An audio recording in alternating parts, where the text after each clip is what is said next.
অসমবাসীক গৌৰৱান্বিত কৰা এক খবৰ সাঁচিপাতত সচিত্ৰ ৰূপত মাজুলীৰ গুৰুগৃহৰ পৰা অযোধ্যাৰ ৰাম মন্দিৰলৈ নিয়া হ'ব ভগৱান বিষ্ণুৰ দশাৱতাৰ আলোকচিত্ৰ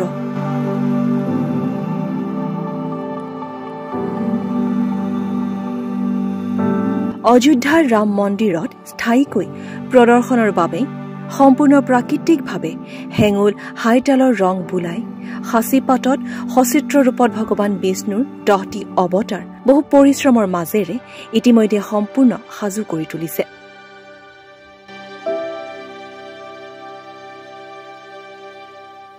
উৎফুল্লিত হৈ পৰিছে গুৰুগৃহৰ মুখ্য গুৰু মৃদুল বৰুৱাৰ লগতে গুৰুগৃহৰ শিল্পীসকল কওকচোন এটা গৌৰৱৰ ক্ষণ সাক্ষী হ'ব আপোনালোক মাজুলীৰ পৰা এনে অযোধ্যাৰ ৰাম মন্দিৰত যি ভক্তসকলে দেখা পাব আপোনালোকৰ সাঁচিপাত কেনেকুৱা অনুভৱ কেনেধৰণৰ প্ৰস্তুতি চলাই কেনেকৈ কথা হৈছিলে মানে যোগাযোগ কৰা হৈছিলে জয় গুৰু শংকৰ এটা অতি গৌৰৱৰ ক্ষণৰ বাবে আমি আগবাঢ়ি গৈছোঁ বিশ্বব্যাপী এই সাঁচিপাতীয়া পুথিচিত্ৰৰ প্ৰচাৰৰ পাছত যি GI টেগ লাভ কৰা হ'ল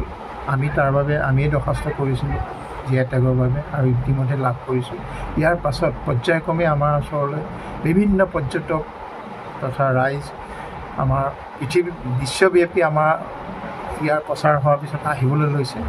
আৰু ইয়াৰ এক ভাল ফল আমি লাভ কৰিছোঁ বিশেষকৈ এতিয়া অসমৰ লগতে ভাৰতবৰ্ষৰ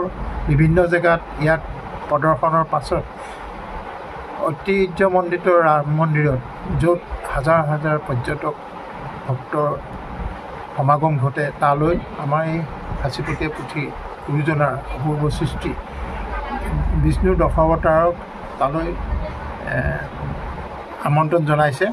আৰু আমি এয়া প্ৰস্তুত কৰি তালৈ আমি আগষ্ট মাহতে পঠোৱাৰ ব্যৱস্থা কৰা হৈছে আৰু আমি আশাবাদী সকলোৱে এয়া দেখি আমাক পুনৰ এই কলাক আগবঢ়াই নিবৰ বাবে আমাক প্ৰেৰণা যোগাব news desk report T news আৰু টি নৰ্থ ইষ্ট